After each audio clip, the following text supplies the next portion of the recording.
So today I'm going to take off the valve covers, take off all the valve train and then re-torque the heads. And the reason being, because I just bloody hit my head, there's a small weep here on the head and coolant is just weeping out. So it's not good. I mean, it's obviously getting past the gasket, and I don't want it to leak in towards the cylinder. But I should have retorqued these heads anyway because I'm using a steel shim gasket. So this really is the last resort. If it leaks, then I'll take the heads off and have a look to see what I can do, use a different type of gasket. But I'm hoping that I can retorque it enough where it might seal a bit better. It's the only leak around the engine, so we'll see how we go. So I've just marked out where I'm going to put everything, because it will be the roller rockers. I think to retorque the heads I need to take the studs out.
Taken the polylocks off, roller rockers off and the push rods out. Now I have found a problem, which means I'm going to have to take the heads off anyway. So this is all the gear, put the cylinders out, and then I've got the exhaust and intake. So every intake is rubbing on the guide, which isn't too bad because they're hardened push rods, but as you can see probably here, I've got some rubbing on the actual cylinder head. I'll just pick it up. So you can see here there's rubbing on the cylinder head, and I think it's because of the lift of my cam. I need to recess those, basically the room, for clearance in the head. So I just need to get the die grinder out, but I've got to take the heads off to do that anyway. But the spark plugs all look good, so it's pretty much what you want. They don't look like they're running too hot or cold, so yeah, I'm quite happy with that tune.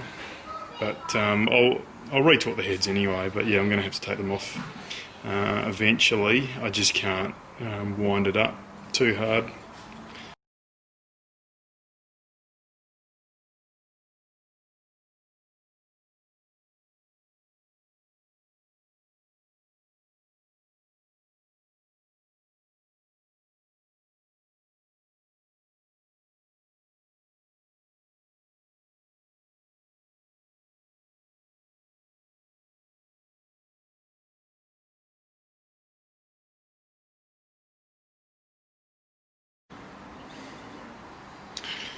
So everything's off. Now we're going to torque these. So these should be a final adjustment of 110 foot-pounds of torque. So the way I do it is start in the middle. So go 1, 2, 3, 4, 5, 6, 7, 8, 9, 10. We'll see whether there's any movement. So I've taken everything off now, both sides, and retorqued both heads. Interesting, there was no movement on cylinders 1, 2, 3, 4, so this side of the head. They were all 110 foot-pounds of torque. On this side, so yeah, movement definitely at the ends, probably a quarter turn on each. So we'll see if that makes a difference. Here's all the running gear. So all out. Spark plugs are pretty even across the board. Every intake push rod has a mark halfway down, which I think is actually probably up in the high rev range. It's hitting the guide, but I'll have to do a bit more research. So I think my valve train geometry's off a little bit, but there's no damage. All the push rods are straight. All the roller rockers are fine. Spark plugs are fine. It all came apart easy, and there was no signs of any debris. So what I'm going to do is, just out of interest, put it all back together and fire it up and see whether we still have that leak.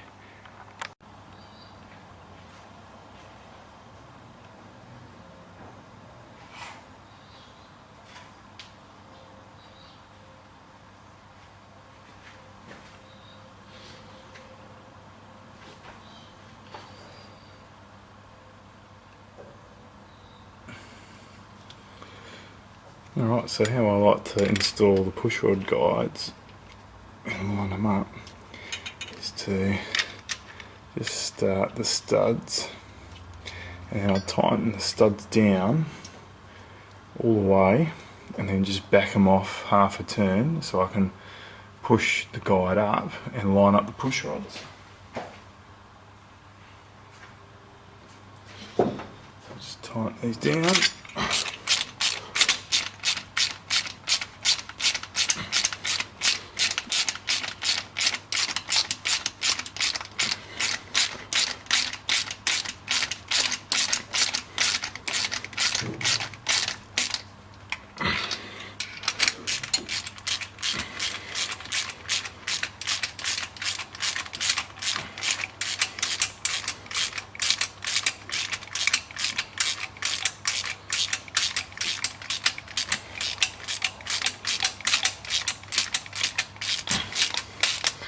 And then, once you're all the way down, back it off half a turn on each, and then the guide is loose.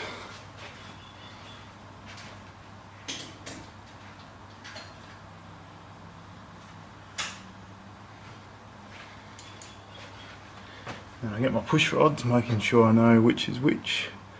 So this is the exhaust. Exhaust goes down and in, and then this is the intake. So the intake goes down and in. Now, you need to line up the push rods, so you can do that a couple of ways. So, where you get an opening, you can actually stick a torch down there, and you can see down into the lifter and make sure it's in the cup. And for the ones you can't see, the easiest way is to do it by feel. So once it's in the cup, you can actually just slide it back and you can feel it going from the outer part of the lifter into the cradle, into the cup. And depending on what lifters you have, I can't with these because these are anti-pump, so I can't even push them down.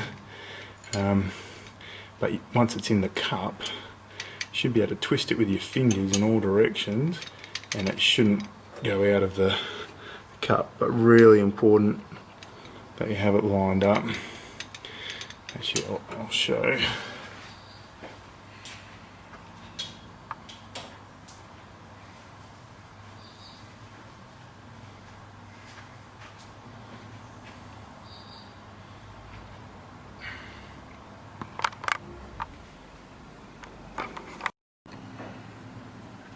So this is an old lifter, a push rod. So when you're putting it in, you want to make sure, if you can't see it and you've still got the heads in, you want to feel, so you can feel it hit the edge, hit the outer edge of the cup, which I call the cradle, and then into the cup.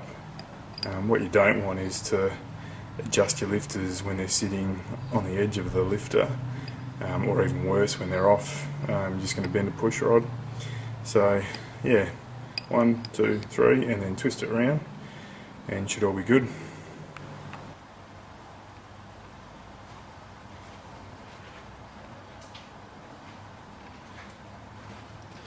So once you get your push rods in and they're sitting in the cups of the lifters, then what I want to do is make sure that the guide is positioned forward and centered. So the easiest way to do that is I normally just eyeball it. So we want to make sure it's positioned centered and forward. And then once you've got it centered and forward, you just tighten one side down and the other. Then we can see that push rods are aligned once we put our roller rockers on, and then we can double check once we put the roller rockers on.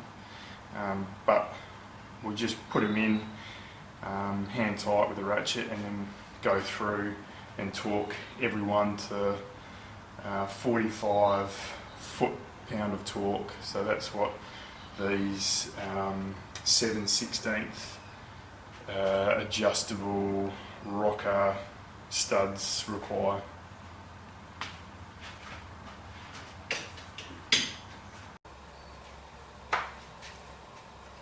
Alright, time to torque the rocker studs. So this has to be my favourite tool that I have. It's just so simple yet so effective. It's a deflecting beam torque wrench. So I'm going to adjust it to 45 and hear that magic click when you reach the required torque. I've got other micrometer torque wrenches which are easier to use, but I just love how simple and satisfying this is. So we'll torque the studs and hear the clicks.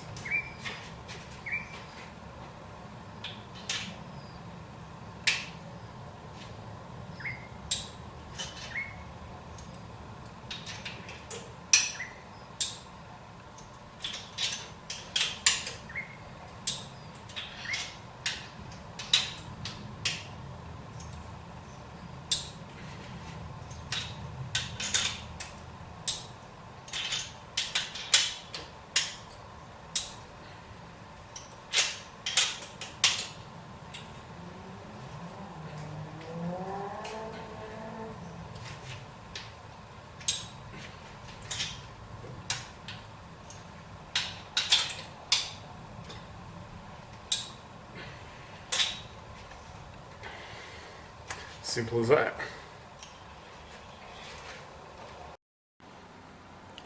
So now I'm going to put the roller rockers back on. So what I do is get a 5/16 socket, and that goes in through to the bolt that puts the balancer on, and then I've got this big ratchet. So I use that to turn over the engine, and with all the spark plugs out there's no compression, so it's easy to turn over. So the way I do it is just start from cylinder number 1. So you turn the engine over, and then when the exhaust valve begins to move, then you can adjust the intake, and then to adjust the exhaust, when the intake reaches its max lift and then is almost coming down, then you can adjust the exhaust. So I normally look at the push rods, and you can see them when they're going up and down. So again, for intake, just as the exhaust is moving, so that's when the push rod is going up, I adjust it. And then for the intake, it's when the exhaust push the exhaust push rod has gone all the way up and is almost all the way down. And particularly for aggressive cams, sometimes it can be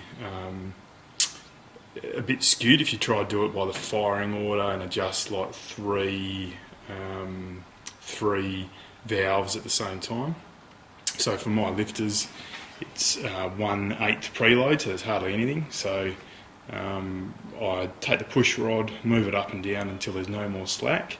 Some people like to do the resistance in between your fingers, but I don't do that. I just do it all the way up and down until I can't do that anymore, and then I do a 1/8 turn. So I'll explain it.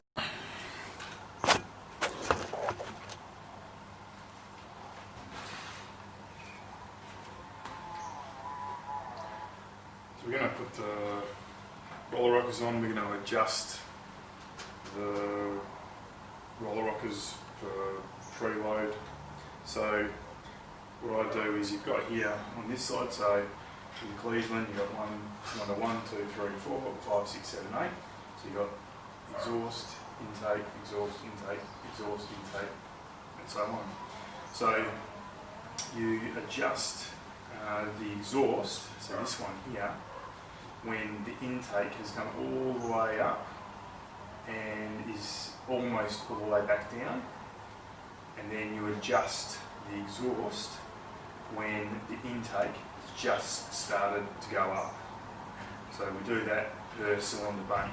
So we do these two. So I'm going to turn the engine over by hand, and you'll see that with the exhaust, so this push rod here will come all the way up and then start to go back down, and that's when we can set our roller rocker on and then adjust it for the preload.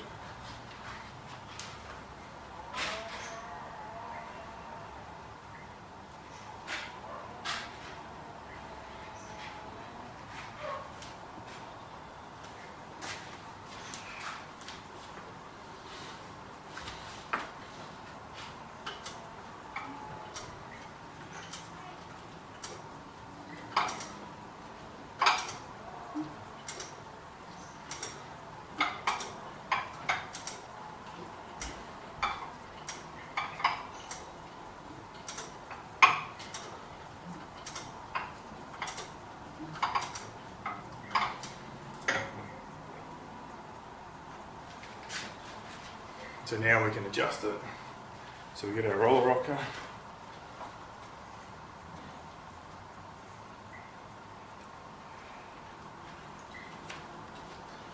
Set it on. Line it up. Put the posi lock on. We do it hand tight. And then we get the push rod and move this up and down until there's no more resistance. So you can hear it there. That's it, no more.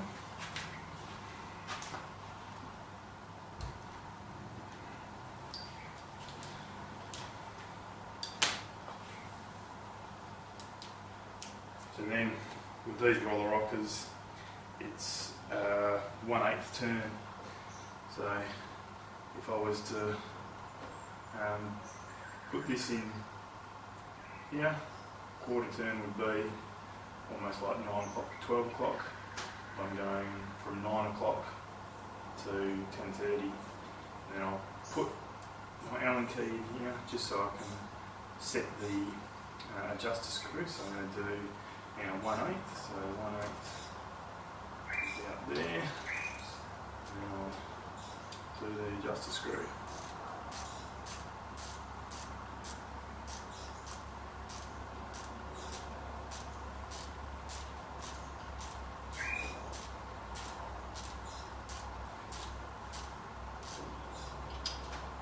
Make sure it's nice and tight. That's our exhaust done. Now, to do the intake, what we're going to do, so the intake is look at the exhaust, and when it's just starting to go up, and we know we're right to adjust our exhaust.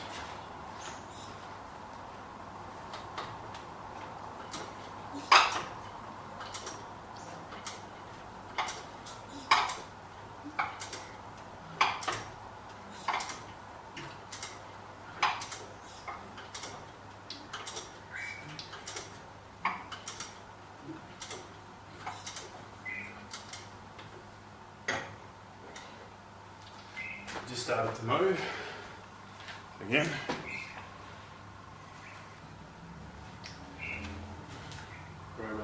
rocker, set it on the stud, make sure the push rod's on the cup,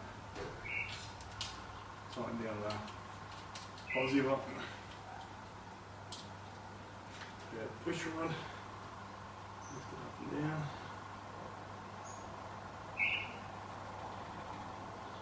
That's it, it's not making any noise, can't get up and down anymore.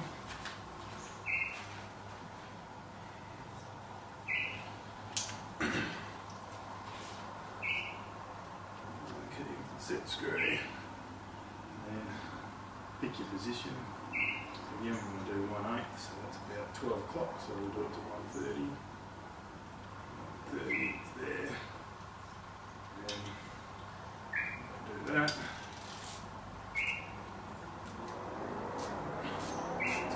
Set screw.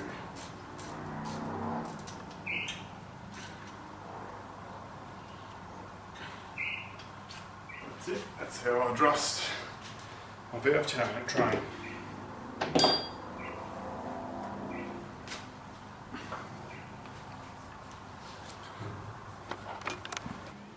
Everything's back in now, so we'll put the valve covers back on, plug it all in, put the spark plugs in, start up and see how we go. And if you're wondering, well, I've got those dowels, so if you can see I just use these plastic dowels, and that's just to hold the gasket in place when I put the valve cover back. I found that's the easiest way. I tried some small bolts, and then yeah, just these dowels work beautifully. So put the valve covers back on and start her up and see whether we still have this tiny weep here.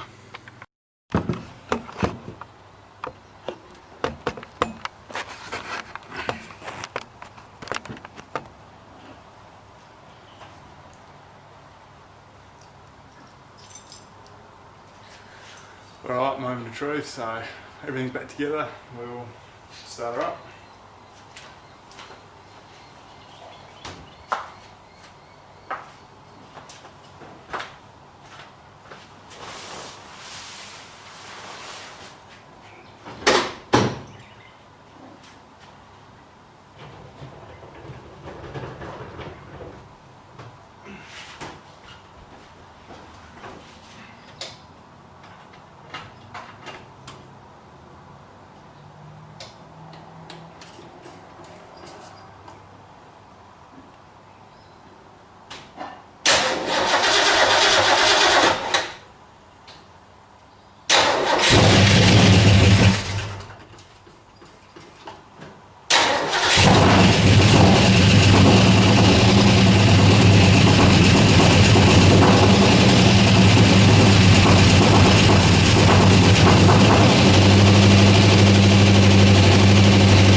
So retorquing the head worked for that coolant leak.